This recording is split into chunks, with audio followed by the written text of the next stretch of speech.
বিজেপিৰ চৰকাৰখনক কৰোৱাব খোজো। তাৰ কাৰণে কংগ্ৰেছ আৰু ৰাইজৰ দল একলগ হ'ব খুজিছোঁ। একলগ হ'লে ভাল হ'বনে? একলগ নহ'লে ভাল হ'ব? একলগ হ'ব লাগেনে নাই?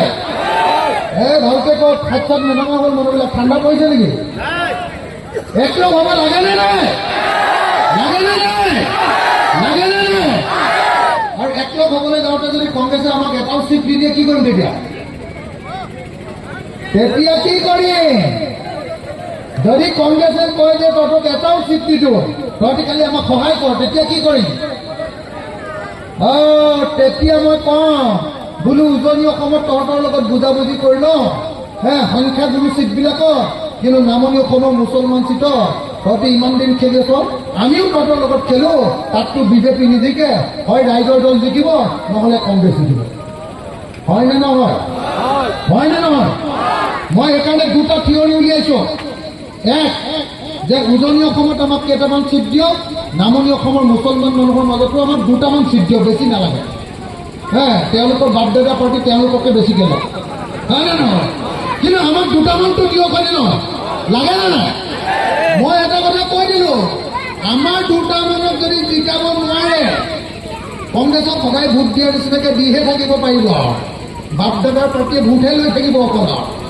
যিদিনা মই চৰকাৰত সোমাম, আমাৰ কেইটামান মুছলমান ডেকা ল'ৰা জিকি আহিব, তেতিয়াহে আপোনালোকে মাটিৰ পট্টা পাব। কথাটো বুজিছেনে নাই?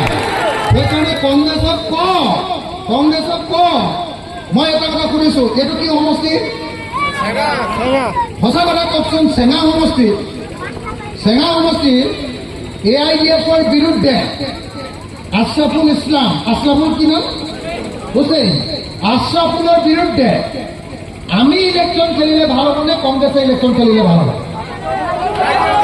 কোন দল? কংগ্ৰেছ নে ৰাইজৰ দল? এই ডেকাকেইটা দিছিলে চিন্তা দিবা। বয়সীয়া মানুহখিনি সুধি লৈছোঁ, 1 মিনিট। এইকেইটা আমাৰ পাৰ্টিৰ ছাপৰ্টাৰ, সিহঁতে চিঞৰি গ'ল। সেইফালে সুধি লৈছোঁ।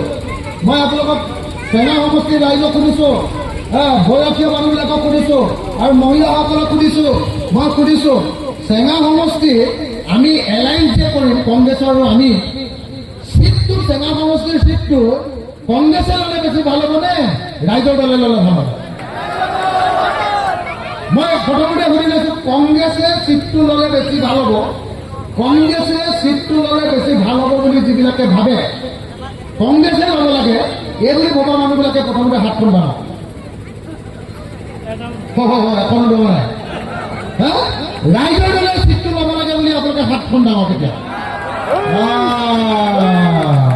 এতিয়া দেখিলেনে? এতিয়া মই কি ক'ম কওক আপোনালোকে?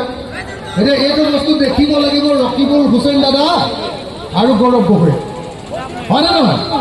আপোনালোকে বুজাই দিব পাৰিব লাগিব যে চেঙাত এইবাৰ যদি AIDFক খৰুৱাব লাগে, তেতিয়াহ'লে ৰাইজৰ দলক চিটটো এৰি দিয়া ভাল, হয়নে নহয়? তেতিয়াহে একদম চেঙা তেল দিব পাৰিম AIDFক। চেঙা তেল মানে জানেনে নাই? এনেকৈ যে তেল গৰম কৰি যে মাছ পেলাই দিয়ে যে, বুজা নাই? তেলটো যে গৰম কৰে না কেৰাহীটো কি বুলি কয় আপোনালোকে? কেৰাহীয়ে কয়। কেৰাহীত তেলটো উতলি থাকে যে,